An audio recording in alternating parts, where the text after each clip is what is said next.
عادل እንዴ عادل አንቺ አይደል እንዴ በከሰት ስታፈና عادل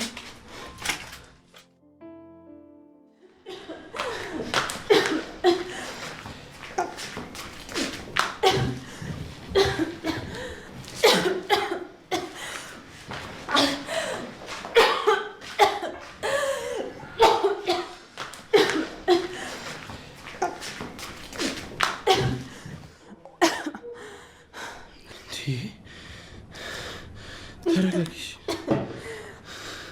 ቆይ አንቺ እንዴት ከሰል ቤትሽ አስቀምጠሽ ትተኛለሽ? እንዴ ሞተሽ ነበር እኮ። እኔ አይደለሁ እና ታዲያ ማን ነው? አላውቅም። አንቺ እኛ ነው ሴቶች ያልሽው? ሂጂ ውጭልኝ! አንቺ ማትረቢ ሌባ ውጭልኝ! ሌባ እንኳን አይደለሁም። እሺ ምን ደረሰች? እንዴት ነው ደግሞ የሚያረጋው?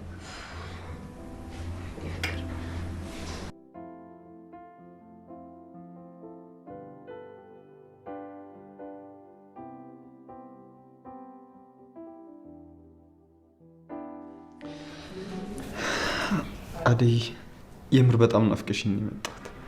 ብታይዛውኝ ራሱ ሀሳቤ ሙሉ አንቺ ጋር ነበር። ዳዊት እኔ ላንተ መሆን ሴት አይደለሁም። በቃ በጊዜ ብትረሳኝ ይሻላል። ከዚህ በላይ ነፍሴን አታስጨንቃት። አደይ እኔንም ተረጅኛ። ቢያንስ ቆም ብለሽ ያለሁበትን ስሜት ለመረዳት ሞክሪ እንጂ። እኔ በዚህ ሰዓት በጣም ብዙ ጭንቀት አለብኝ። ሌላ ጭንቀት አልፈልግም። ደግሞ አንተ ጥሩ ሰው ነህ። አንተን ማሳዘንም አልፈልግም።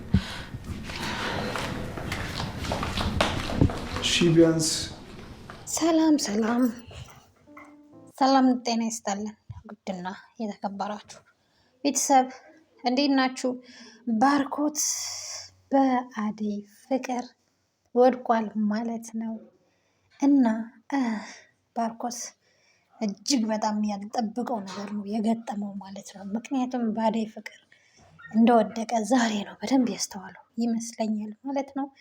አደይ ደግሞ ግራ ተጋብታለች ማለት እኔ እንጃ ፍቅር የያዛት አይነት ነገር ሁሉ ይመስለኛል ማለት ነው። እንደማየው እንደማስበው ከሆነ ፍቅር እንደያዘው ተረድታለች ይመስለኛል። ዳዊት ደግሞ እጅግ በጣም የሚያፈቅራት ልጅ ነው ማለት ነው። እውነት ለመናገር አደይ ፍቅር የምታዝዝ ሴት ነች በእውነቱ ማለት ነው። ፍቅር የምታዝዝ ሴት ነች። ሁለቱ ሴቶች ራሱ እንዴት ከኛ እንዴት ትበልጣለች አይነት ነገር ነው መሰለኝ። ለምንድን ነው ለእሷ እንደዚህ የሚሆኑት አይነት ነገር መሰለኝ እንደዚህ የሚያደርጋቸውና እንደዚህ በቅናት የሚያዩት ይመስለኛል። እና ግን እንደዚህ መሆን አደይን ከማፍቀር ሊያግዷቸው አይችሉም ማለት ነው። ሁለቱም ቢሆን እጅግ በጣም የሚወዷት እውነት ለመናገር አደይ በጣም ተወዳጅ፣ ትሁት፣ ጨዋ ልጅ ስለሆነች ምንም ብትባል ብትወደድ ራሱ የሚያስባት እንጂ የሚበዛባት ልጅ አይደለችም። ተወዳጅ የሆነች እንቁ የሆነች ሴት ናት ማለት ነው። እነዚህ ራቁታሞች ውይ የፍቅር ማተንኮል እየባሰ ነው። ፍቅር እንግዲህ እንደምታዩት በጭስ አፍና አደይን ልትገላት ሞክራለች ማለት ነው። ግን አልተሳካላትም። ግን አሁንም በዚህ አያበቃም። እውነት ለመናገር አደይን ያንቺን ቢያደርገኝ አንድም ቀን አልሰራም እዚህ ቤት፣ አንድም ቀን አልኖርም ማለት ነው። ያው ፊልም ስለሆነ ነው እንጂ አንድም ቀን እውነት ነው። በእውነተኛ እንጃ በጣም ከባድ ነው። እጅግ በጣም ተንኮለኛና አደይ ፍቅርና ሊዲያ የተባሉ እስስት እባቦች ናቸው በእውነቱ። እኔማ አቃጥለው ሊደፉኝ ነው።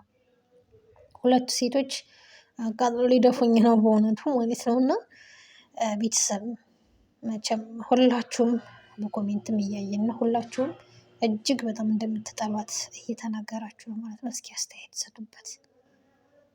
ለሰራተኛ ሲሄን ያክል ንቀታቸው በምንድን ነው ያደረባቸው? ለምን? እንዴት ነው? እና በጣም በጣም የሚያስጠሉ ናቸው ሁለቱ ሴቶች ማለት ነው። ኤኒዌይስ ያው አንዳንዴ ለምን እሷን ወደዷት ነው ሁለቱም እንዴት እሷን ይወዷታል? ለምንድን ነው ለእሷ እንደዚህ የሚሆኑት የሚል አስተሳሰብ ስላላቸው ነው። ቅናት ነው በእርግጥ በቃ አደይ ተወዳጅ ስለሆነች አደይ ሁሉም ወንድ ስለሚያስብ ሁለቱም ስለሚያስቡላት ለዛ ነው። እና ያኛውም ያው የእሷ አፍቃሪ ይመስለኛል እና ለምን እሷን የሚል እንትን ያላቸው ማለት ነው። በጣም ይገርማል። እጅግ በጣም ነው የሚገርመው በእውነት። እና ቤተሰብ ለማንኛውም ግን ላይክ እና ሼር ሰብስክራይብ በማድረግ ቤተሰብ ሁኑ ማለት ነው። አዳዲስ ነገር እንዲደርሳችሁ ላይካችሁ፣ ሰብስክራይባችሁ፣ ሼራችሁ አስፈላጊ ስለሆነ ስትጀምሩ ላይክ፣ ሼር፣ ሰብስክራይብ እያደረጋችሁ ጀምሩት ማለት ነው። በሌላ ቪዲዮ እስከምንገናኝ ድረስ መልካም ጊዜ፣ መልካም ቆይታ፣ መልካም ሳምንት ይሁንላችሁ ማለት ነው። ባይ ባይ።